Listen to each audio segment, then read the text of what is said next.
வணக்கம். ஜோதிடத்தில் ஒரு பொதுவான கேள்வி என்ன அப்டின்னா, குலதெய்வ அருள் இருக்குங்களாங்க சார் என்னுடைய ஜாதகத்துக்கு அப்டின்லாம் கேட்குறாங்க. இல்ல அட்லீஸ்ட் சும்மா ஒரு தெய்வ அருள் ஒரு கோயிலுக்கு போனா அந்த பலன் வருமா? கண்டிப்பாக கோயிலுக்கு சென்றால் அந்த பலன் கண்டிப்பாக உண்டு. காஞ்சி மகாபெரியவர் சொல்லியிருக்கார். கோயிலுக்கு போறதுக்குன்னே ஒரு பலன் இருக்கும். அது வரும்.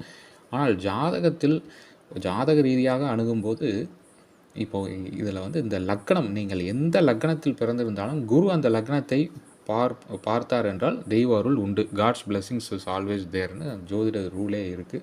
இப்போ குரு வந்து 5ஆம் பார்வையில் பார்க்கலாம், இல்ல 7ஆம் பார்வையில் பார்க்கலாம், அல்லது 9ஆம் பார்வையில் தான் இருக்கும் இடத்திலிருந்து 9ஆம் பார்வையில் அந்த லக்னத்தை பார்க்கலாம். சில பேர் கேட்பீங்க, சார் குரு என்னுடைய ஜாதகத்தில் நீச்சமா இருக்கு. அவர் என்னுடைய லக்னத்தை பார்க்குறாரு. அப்பவும் அந்த பலன் வருமா? கண்டிப்பாக வரும். அவர் நீச்ச ஸ்தானத்தில் இருந்தாலும் கண்டிப்பாக அந்த பலன் வரும். பார்வை பலன் கிடைக்கும். அதே மாரி அடுத்தது என்னன்னா, குரு, சுக்கிரன் சேர்ந்திருப்பது. ஒரே ராசி. இந்த 30 டிகிரிக்குள் ஒரே ராசியில் சேர்ந்திருப்பது. அல்லது ஒருவரை ஒருவர் பார்த்துக்கொள்வது ஆப்போசிட்ல. 7ஆம் இடத்தில் சுக்கிரன், குரு சமசப்தம பார்வையில் இருந்தாலும் அந்த கடவுளுடைய ஆசீர்வாதம் கண்டிப்பாக அந்த ஜாதகருக்கு உண்டு. இதே 9ஆம் பாவம் அதிர்ஷ்டம், தெய்வ அருள் அந்த ஸ்தானத்தில் நீச்ச கிரகம் இருக்கக்கூடாதுங்க. அது ஒண்ணு. அடுத்தது ராகு அல்லது கேது அல்லது சனி இருந்தால் கொஞ்சம் தெய்வ அருள் கிடைப்பதில் கடினம். அதிக முயற்சி செய்யணும். நம்ம சேனல் சப்ஸ்கிரைப் பண்ணி பாருங்க.